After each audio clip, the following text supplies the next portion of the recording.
It's This Week in Bourbon. Your stocks might be down, but the bourbon news is up. And here's your headlines for May 20th, 2022.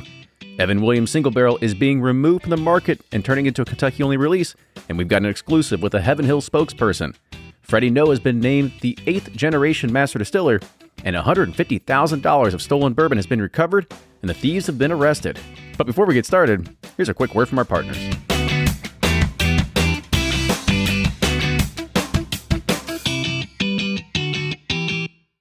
Do you ever pour yourself a bourbon, swirl it around, and then start struggling to come up with tasting notes? And perhaps you're also looking for a good Father's Day gift idea. Well, you can now solve both with a kit from Knows Your Bourbon. And unlike other nosing kits on the market, Knows Your Bourbon kits feature real ingredients for the most authentic aromas. You can smell real Tahitian vanilla bean instead of some synthetic aroma that's just made from chemicals. So head on over to knowsyourbourbon.com and enter code BP10 for 10% off your order. Play Whiskey Wednesday Round 11, the memory game. Until June 26, each week you can win one of our 12 incredible grand prizes. Select two doors at checkout, and if they match on drawing night, you'll win that bottle. Not a match? No worries. You still score a Weller 12-year. Every $5 ticket gives you 5 chances to win, including 4 weekly bonus prizes. Get your tickets now at give270.org. Charitable Gaming License ORG 0002703. From their bar to yours, Chad and Sarah of the popular YouTube channel It's Bourbon Night bring you their favorite at-home old-fashioned mix with the new Elemental Elixir's Golden Hour Syrup. It's a custom-made syrup with notes of bold black tea, warm spices, and orange zest. All you need is your favorite whiskey and ice. No bitters needed. One bottle makes 16 drinks, so that's only $1 a cocktail before you add your own whiskey. They can also be enjoyed in other cocktails or spirits, mocktails, coffee, tea, and anything you can think of. It's crafted locally in Lexington, Kentucky, and you can get your bottle now at whiskeyambitions.com.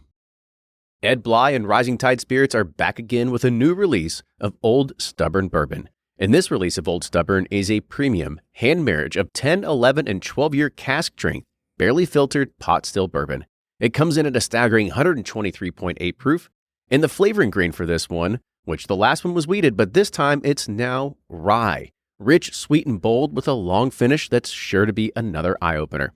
You can order online at Sealbox or thebourbonconcierge.com, and you can even purchase in person at Revival Vintage Spirits, and even now with very few select stores in Kentucky. You can get it now while you can, but be sure to do it because it's not going to last long.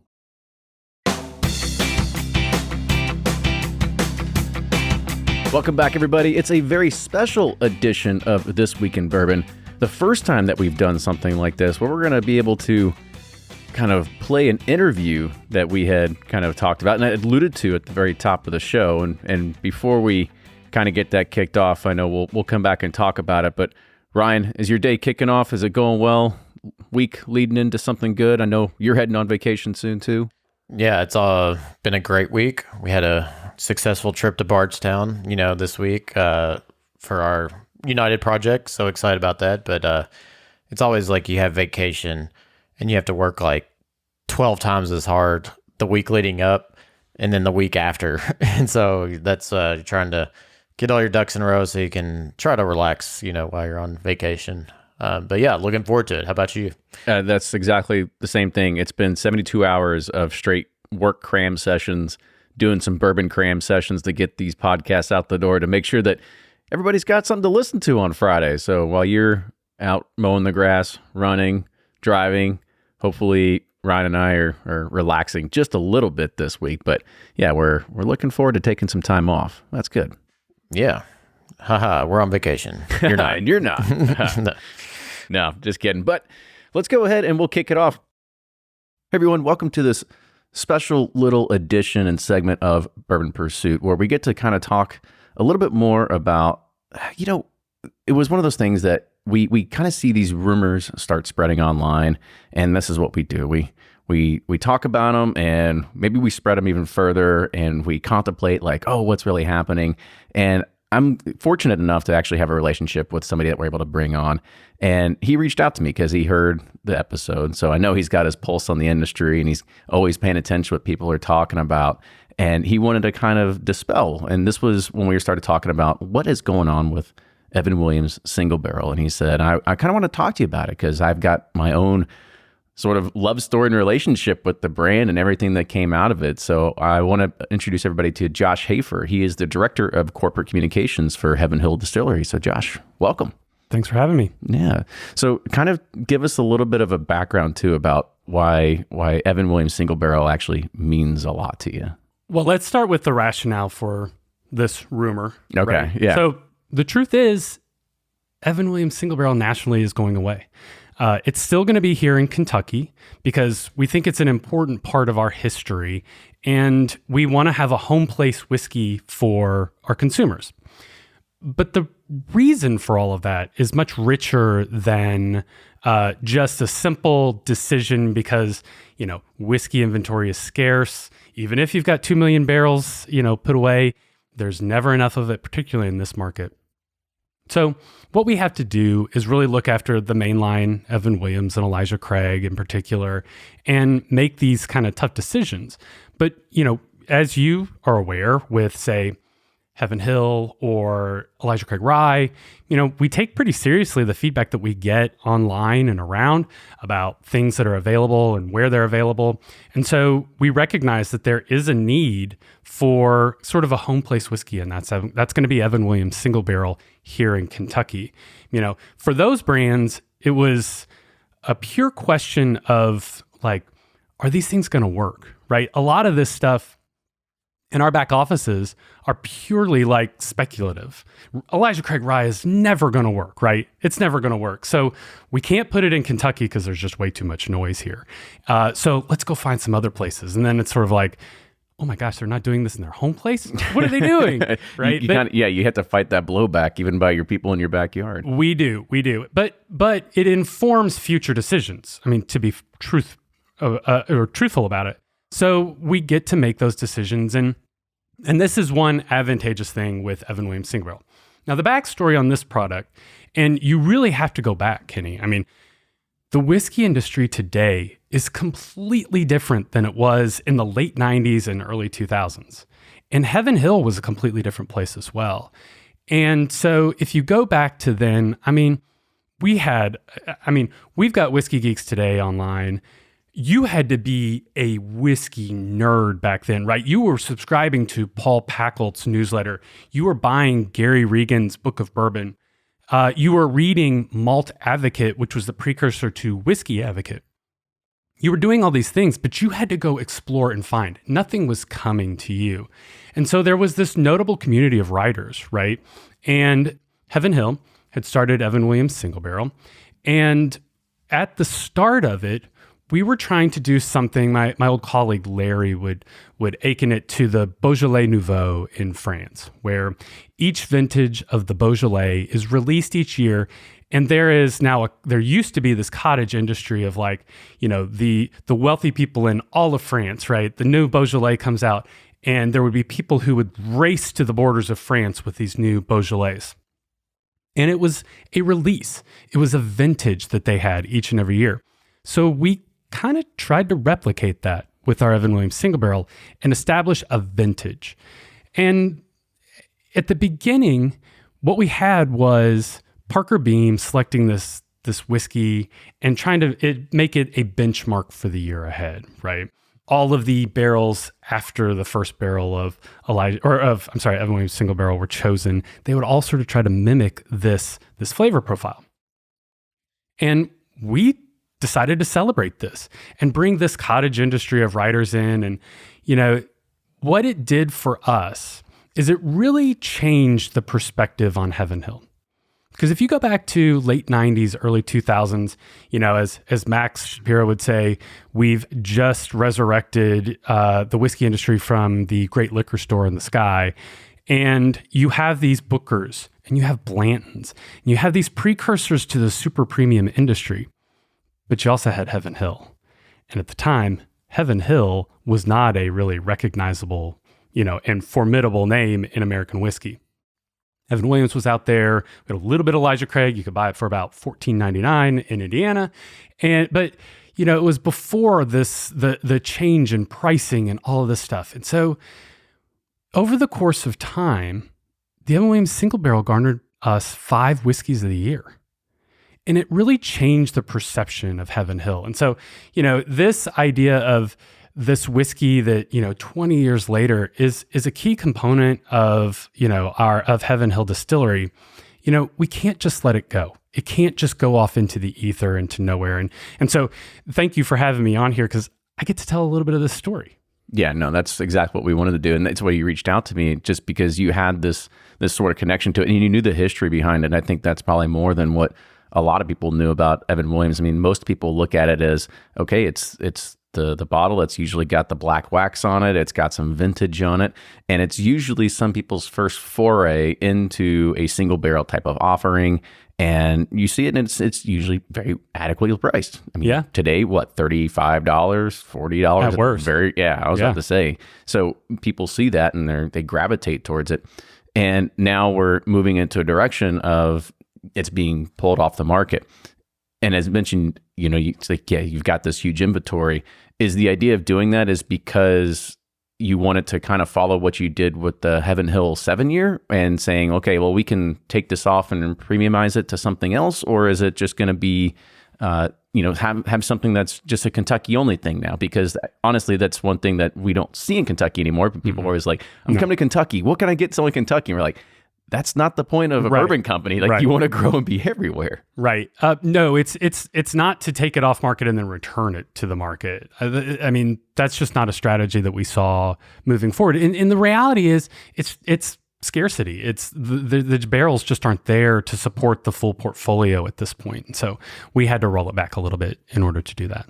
And is it just kind of looking at the numbers and you're like, listen, we see what Elijah Craig's doing. We know this is where this is going. Evan Williams Evan Williams is by far a huge selling brand. Let me take that away from it. But the Evan Williams single barrel, it probably doesn't have the marketing engine behind it that Elijah Craig or anything else does. Totally. And that is also resources out in the market, right? When we have our, premium whiskey offerings, Elijah Craig's single barrel, we have expectations of it, or we've had expectations of it in the past, but, maybe our salespeople are saying, could I go spend another day on Elijah Craig, or could I go spend another day on Evan Williams, because I can make, a little bit more movement on that brand, or we can have a little bit more support for those brands.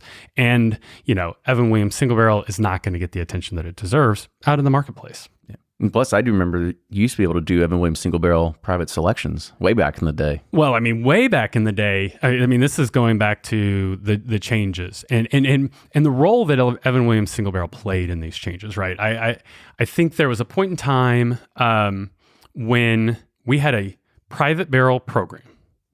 You could select between 4 different products: Evan Williams single barrel at 9 to 10 years old, Elijah Craig 18, private barrel Elijah Craig 18, right? That's Henry McKenna and Bernheim, right?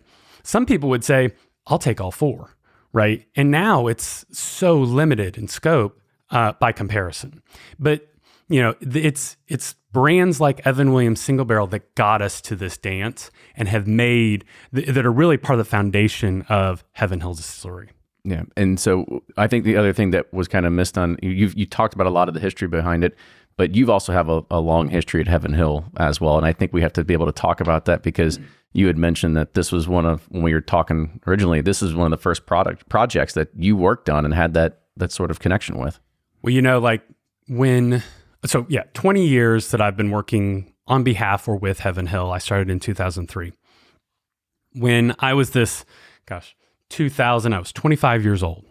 Imagine being 25 and you're working at an agency and somebody says, hey, we're going to go put you on this whiskey account, and don't go screwing it up. Right. Yeah, right. Done. What do I have to do? It's a lot of work. And the benefit of it was great people to work with. My old colleague, Larry Cass, who retired from Heaven Hill a couple years ago, I was working for Max Shapira. I was working with Parker Beam. The Lifetime Achievement Award in American whiskey is named for Parker Beam. My old colleague at this agency is now the head of communications for Buffalo Trace, Amy Preskey. These are marvelous people that I got to work with. And so literally my first experience with American whiskey was standing on the loading dock at our Y warehouse in October 2000, right? And I've got these eminent whiskey writers behind me: John Hansel, Gary Regan, Terry Sullivan, all of these luminaries. And I'm standing on this loading dock. I'm 25, and I'm looking out over our warehouses, and it's just this beautiful setting. It's evening. It's a beautiful October night, right? And I'm thinking, what have I done to deserve this, right?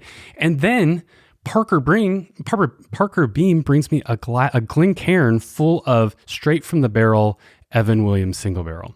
I mean, this is pure heaven, right? And to this day, I reflect on that moment as the moment that, like, I fell in love with what I was doing, because where else do you get to fall ass backwards into this sort of job? And so over the years, we continued to do those vintages, and it really was the foundation for my relationships that I've had over time. I was writing to Lou Bryson today about, he's one of the few people that's still in the industry that experienced all these Evan Williams single barrel vintage previews that we did, and really understands kind of what we were trying to do. And, you know, Evan Williams single barrel begot Evan Williams, which begot Elijah Craig, Bourbon Heritage Center, Evan Williams Bourbon Experience. I mean, it really is fundamental to how Heaven Hill came to be who it is today.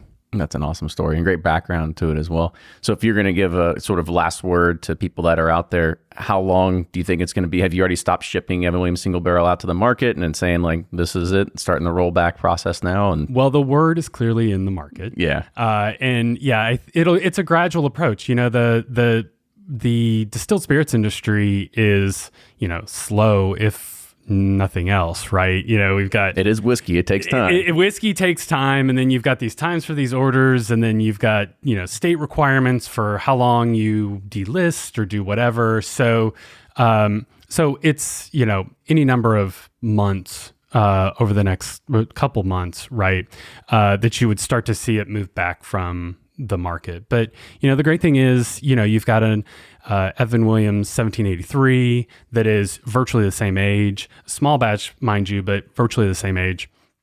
And you've got these other great Heaven Hill offerings that, you know, you can play around with and still really not sacrifice sort of the essence of Heaven Hill and our whiskeys and kind of what makes us really tick in terms of our quality and authenticity.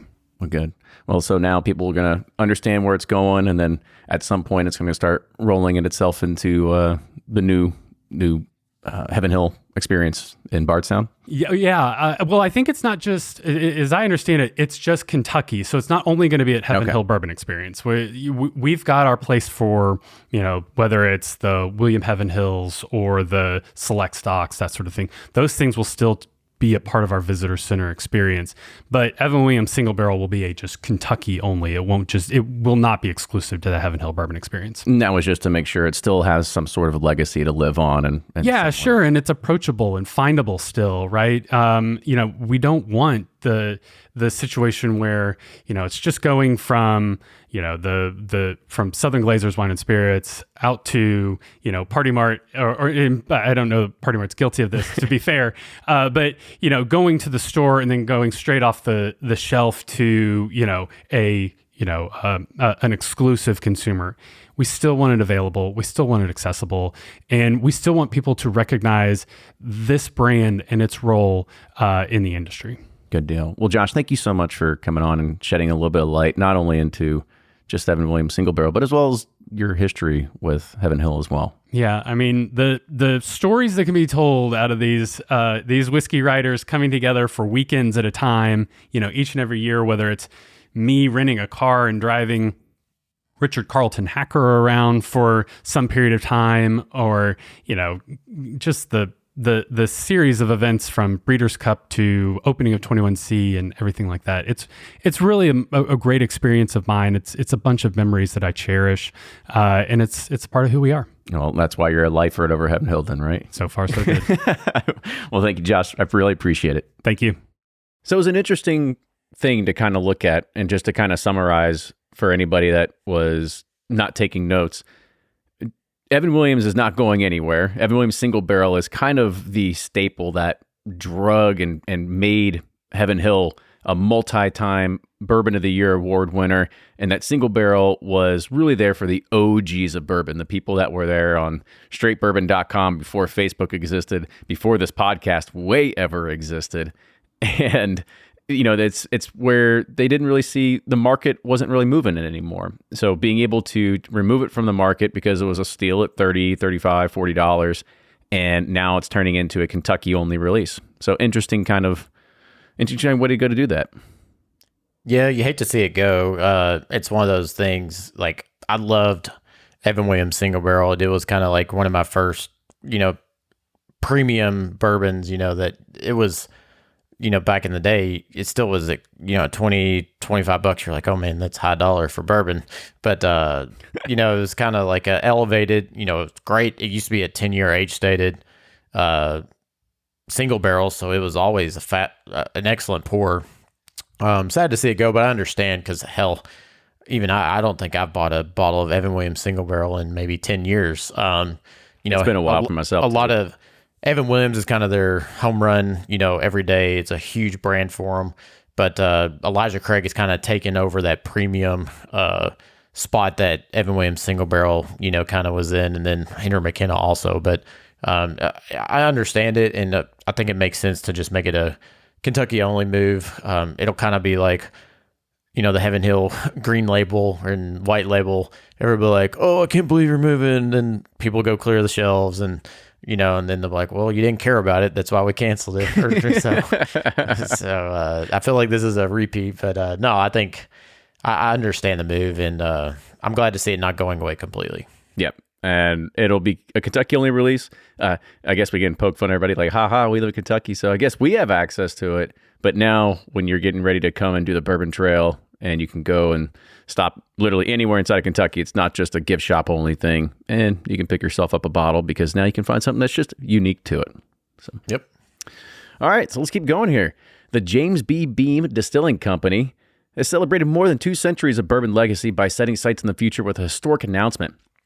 As the first family of bourbon, they commemorated and completed a revamped distillery homestead and visitor experience, which also features the newly opened Freddie Noe Distillery and the Kitchen Table Restaurant, which is delicious, by the way. Fred Noe, the 7th generation Master Distiller, he's been on the podcast plenty of times. He announced the appointment of Freddie Noe, his son, who's also been on the show, as the Master Distiller of the Freddie Noe Distillery. Freddie played a pivotal role in the development of this project, leading and manifesting Fred's vision for more than 5 years ago. Fred had always been inspired by his own father, Booker Noe, who created the original small batch bourbons. And now Freddie will continue leading this effort with some of the James B. Beam Distilling Company's most popular super premium whiskeys, such as Little Book and Booker's, created by his grandfather, Booker. Freddie was often referred to as Little Book by Booker because of the similarities between themselves. Booker started the super premium bourbon segment, and now, as Master Distiller, Freddie plans to launch the next generation of super premium whiskeys for the James B. Beam Distilling Company, just like his grandfather. This is also the first time in history that there are 2 family members, at least on the James Beam side, working alongside one another, sharing the Master Distiller title. While Fred Noe will maintain his role as Master Distiller, overseeing the James B. Beam Distilling Company's portfolio brands that include Jim Beam, Knob Creek, Basil Hayden, and others, Freddie will oversee the Freddie Noe Distillery as the Master Distiller. In this role, Freddie will experiment with new fermentation, distillation, and blending techniques to produce category-defining and boundary-pushing whiskey of the highest quality. Freddie will also lead experiential distillation sessions and seminars with hands-on activities in the blending lab. So there we go. Congratulations, Freddie. Yeah, congrats, buddy. Grew up with Freddie. I'm really proud of him, and this is something that he's deserved. It's not something just handed to him. He's a lot of people just say, oh, it's nepotism, or, just, oh, you hand down the crown. But no, he's worked very hard, done all kinds of different roles at the distillery, and he's a fantastic blender and has a really innovative mind and just a really great ideas for the future of where American whiskey can go. And so I'm really excited to see where he takes the brand and pushes it to the next level. Not just, they have a great portfolio already, but I'm excited to see the future with Freddie and his his own little distillery down there. It's his own little distillery. I shouldn't say it's a little distillery, but it's a lot bigger than my distillery. But no, I'm excited for him. Yeah, it'll be fun, and they've kind of got that the Freddie Noe distillery that can kind of be their playground where they mess with some stuff. Because the one thing that they had always said is they don't really have enough room for experimentation because of how big the workhorse is. To be able to sit there and do a distillation run of some kind of experiment, I mean, you're talking a couple hundred barrels. There's no way that you can get around that. And so now by having this other distillery, they can kind of play around with some things. So you'll be able to see them start pushing the categories of some new stuff. So that'll be interesting to see. Yeah, the Booker Noe distillery down in Boston is the real workhorse. And like you said, it's hard to pump the brakes on a operation that's cranking out 1,500 barrels a day to be like, oh, let's try a 7 grain, see how it works. So it makes total sense. And speaking of the kitchen table, if you haven't been down there, it is fantastic. Really cool. I think we've talked about it before, but you need to head down there and check it out. And the new visitor center looks great as well. Yeah, so hats off to Beam, doing good things. And actually, you can put them, it's always been one of those things. People might not think like, oh, I'm not stopping at Jim Beam. It's just that white label thing that you see on the store shelves that you don't take, maybe you took it for granted because it's the bottle that everybody kind of maybe started off with. But they've got a lot of cool things that they're working on now. So make sure to go and check them out. So there's a lot of good things happening there. Totally. All right. So if you are wanting to celebrate National Bourbon Day, well, you can go do it now in the bourbon capital of the world, June 9th through the 12th. It's a weekend full of bourbon-related special events, music, and more. From special pours and gifts at legendary distilleries and events like Bardstown Bourbon's Mixer and Bourbon City Street Concert to a brand new Bourbon Capital Barbecue Challenge and Distillery Invitational. Boozy brunches and late night shopping, and the downtown will be alive with America's native spirit. The Bardstown Bourbon Mixer and the Bourbon Capital Barbecue Challenge have limited tickets remaining, so act fast. Tickets are not necessary for the Bourbon City Street Concert. But hot tip, if you plan to visit one or many of the distilleries that weekend, book your tour soon because they will sell out. So I think we had talked about this maybe, I don't know, had been a few weeks ago of the barbecue challenge, but now it's getting a little bit closer. So make sure you go and check it out. I like boozy brunches. Those are good. Isn't every brunch that you have a boozy brunch? Not necessarily. When you have kids, sometimes it's just pancakes and chocolate milk. and a Miller Lite? Yeah, maybe a Miller Lite. I'm just kidding. Or a High Noon. That'd be an issue if you just had to have Miller Lite with your pancakes every morning, but Aperol spritz. There you go. Class it up. Keep it light. So Angel's Envy, they are doing some more expansion. And I think we've talked about it before, but now it's getting closer. So we'll tell you again about what's happening. Their expansion will add more than 13,000 square feet to the current building, which currently stands at over 90,000 square feet. It will increase annual guest capacity by 64,000 individuals, allowing Angel's Envy to open its doors to more than 100,000 guests total per year.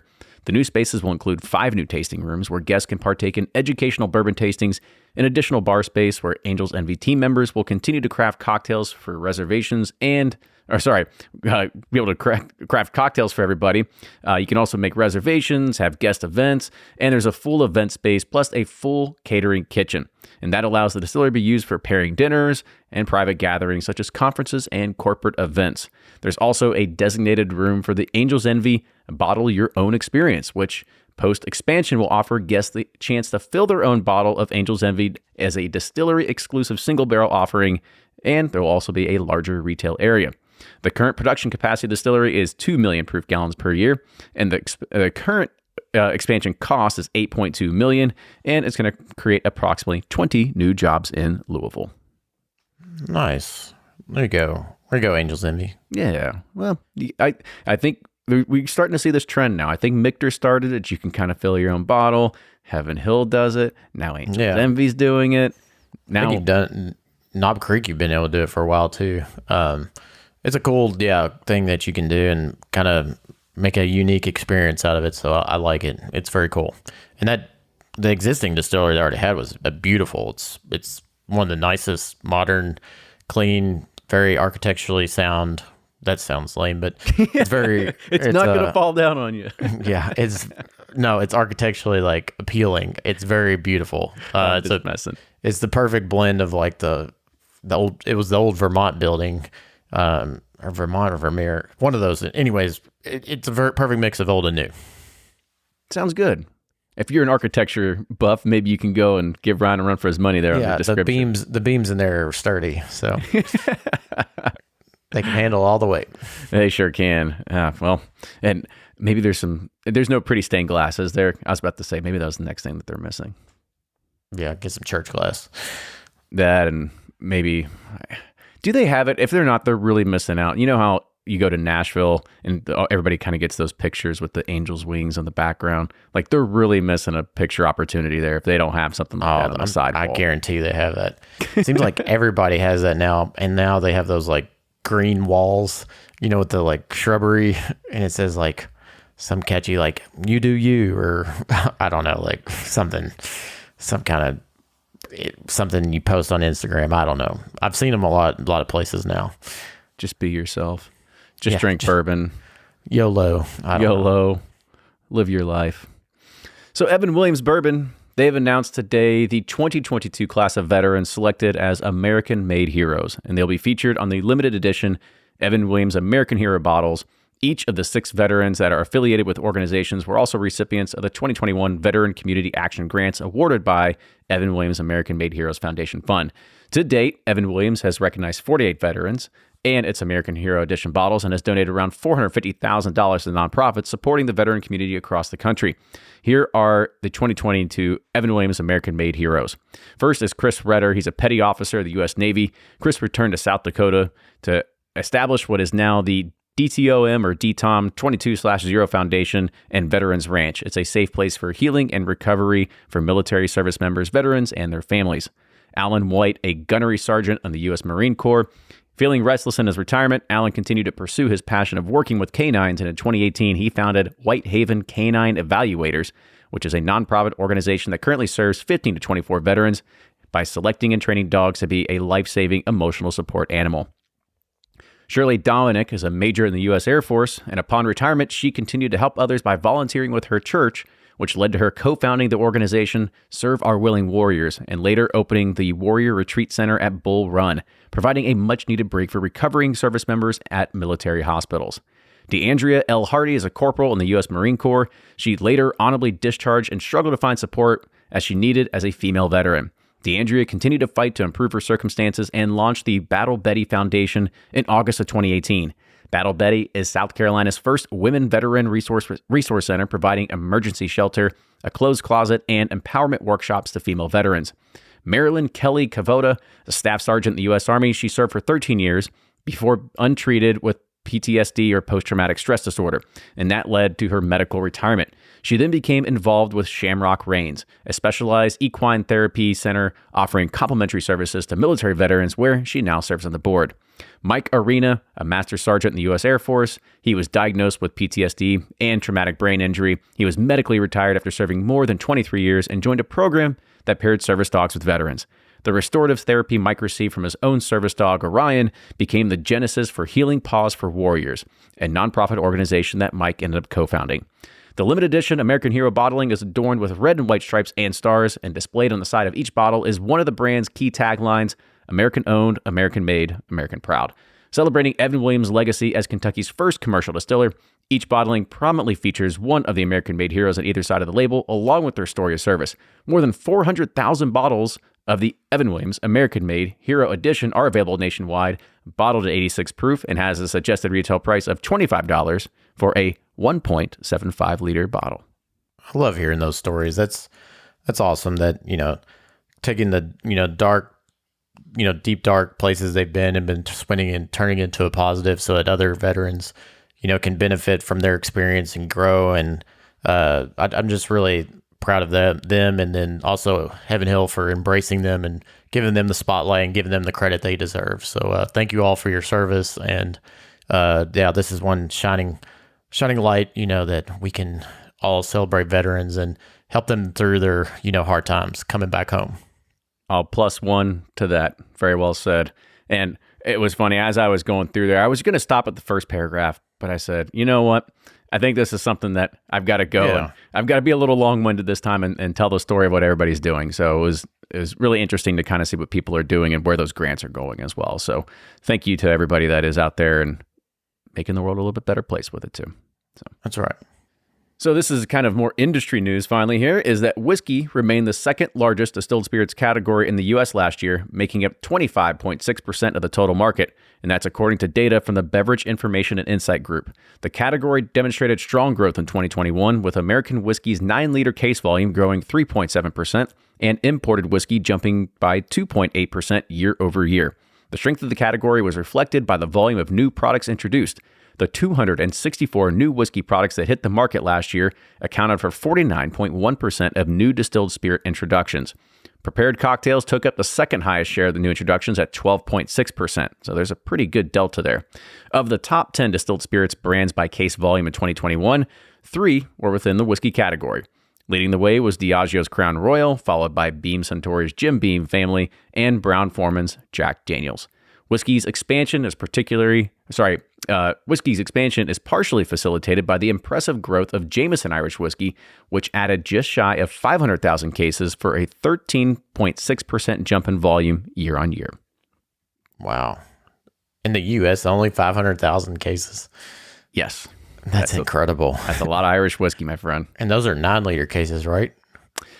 It says cases, but at the very top, it just said that America's whiskey's 9-liter case volume grew. So I'm assuming that they're counting as a 9-liter case, which anybody that doesn't know, that's essentially a 12-pack. Yeah, 12-pack of 750s. That's crazy and good for the category. I guess there's only one bourbon in there, which is good. We'll take it. Jim Beam. So. Yep. I mean, it's crazy. What did you say? There's 240 new product bourbons where whiskey 264 new whiskey products. Gotcha. That's crazy. That's a lot. Well, we accounted maybe for one of those. Yeah, that's true. We're part of the problem or the solution. Yeah. Well, I tell you what, Heaven Hill, this is going to be just deemed the Heaven Hill episode because there's a lot of Heaven Hill going on here because Elijah Craig, they have announced a new multi-year partnership with PGA Tour professional golfer Taylor Gooch. A native Oklahoman and whiskey lover, Gooch's success both on and off the course will now be supported by Elijah Craig as the official bourbon of Taylor Gooch. This marks the second PGA Tour pro to join Team Elijah Craig following Max Homa in January 2022. On tour for 7 seasons, Gooch continues to build up on his success, and he is currently ranked in the FedEx Cup Top 10 and 34th in the official World Golf Rankings. Gooch will add to the golf experience for his fans this season through integrated marketing campaigns, social media collaboration, and public appearances, and he will also proudly display Elijah Craig's logo on his shirt starting early next year. Nice. I want to be good at golf, but I know we should get Elijah Craig team to sponsor our scramble or something. Can we get some lessons from Mr. Gooch? Yeah, there we go. We'll start there. We'll see if start with the Gooch lessons, and then instead of whiskey quickies, we'll do golf lesson quickies where he fixes your slice or my slice, whatever. I've got a pretty bad slice too, my friend. At some point I just started correcting myself and just aiming a little bit left, knowing that it might go straight now. Mr. Gooch will get you straight out. There's just so much that goes on. It's the grip, it's your breathing, it's how far you pull it back, it's how fast you pull it back, it's whether you're pulling with your left, you're pushing with your right, whether your club face is open or you twist your wrist, and if you end up buckling your knee, did you feel a pinch in your butt? There was a fly in your face. Like, there's just so many things that go wrong at a golf swing that Jeez. That's all what goes on in your head. That's what goes in my head every single time. That's why I can't do it. You just need to drink more. Shut off your brain. Go unconscious. Just let the subconscious take over then. That's right. So here's the other kind of big story, and that's that bourbon thieves have been caught and convicted. So anybody that remembers Adam Hers, he was on a previous episode as one of the great ones where we talked about how he and his team go and try to bust counterfeiters and everything like that. So he has his own page called Hers' Whiskey Tips or something like that. You can go and check out on Facebook, and it talked about this in depth. So he said, tips to this page led to the recovery of over $150,000 in stolen bourbon from Arizona. The behind-the-scenes team helped undercover police develop a sting, resulting in the arrest and convictions of the thieves. This is a good example of what happens when the whiskey community bands together. And they said that they've held back reporting for over a year. for safety of those involved. And the details are now omitted as well to protect some of the sources and the methods as well as the people that were convicted. So early last year, a collector in Arizona found his storage unit burglarized, missing multiple cases of collectible bourbon.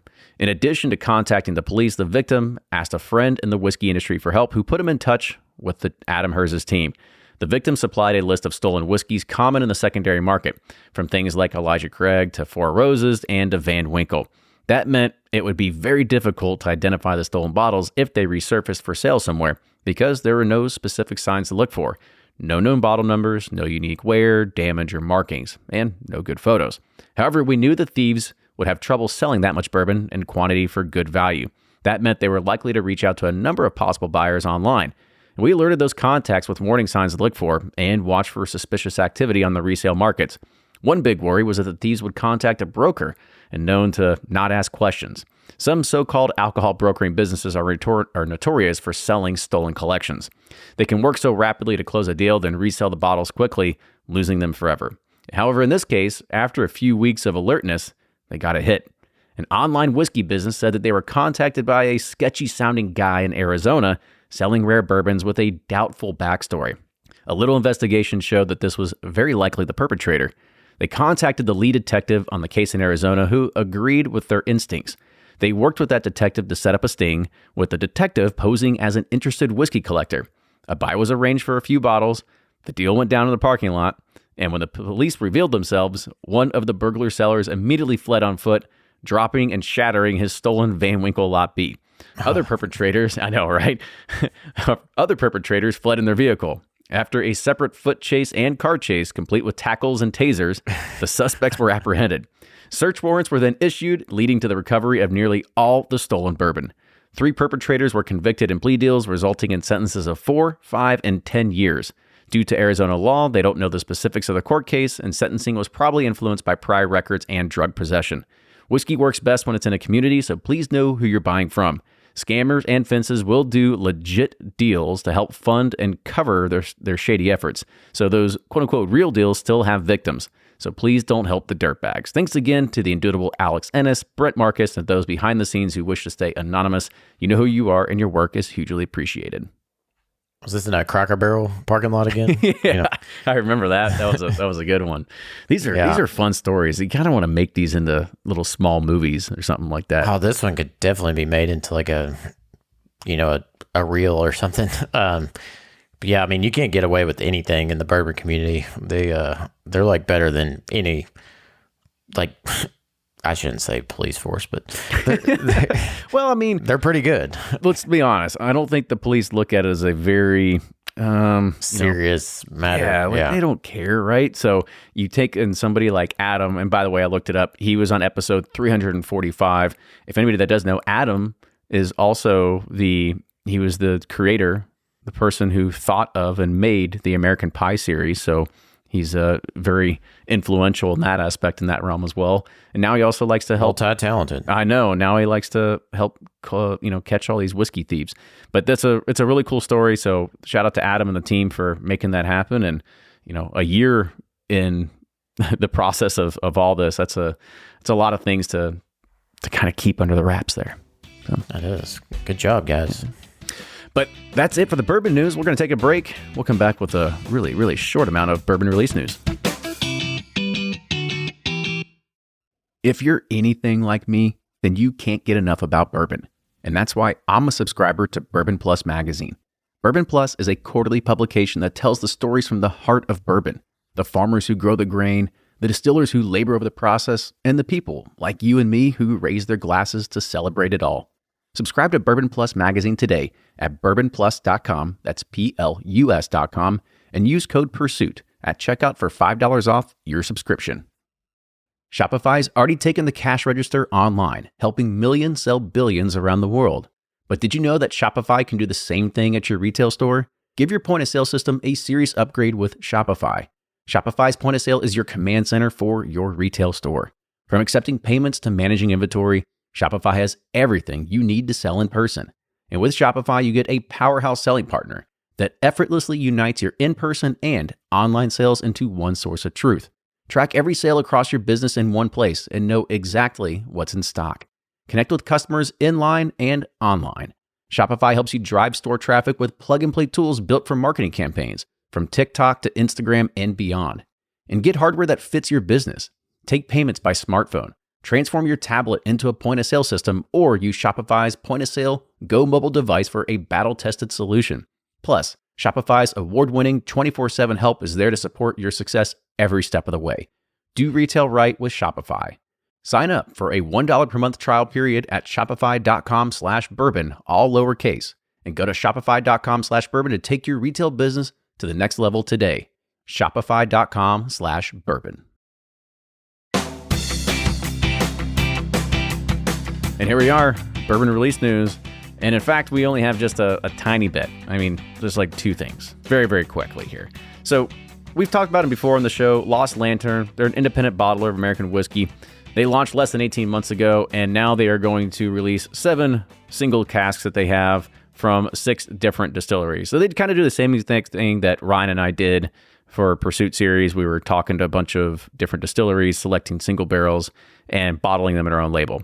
They're doing the same exact thing, but they've got some good relationships they're building there as well. So number 5 is McCarthy's 3-year-old Oregon peated single malt whiskey.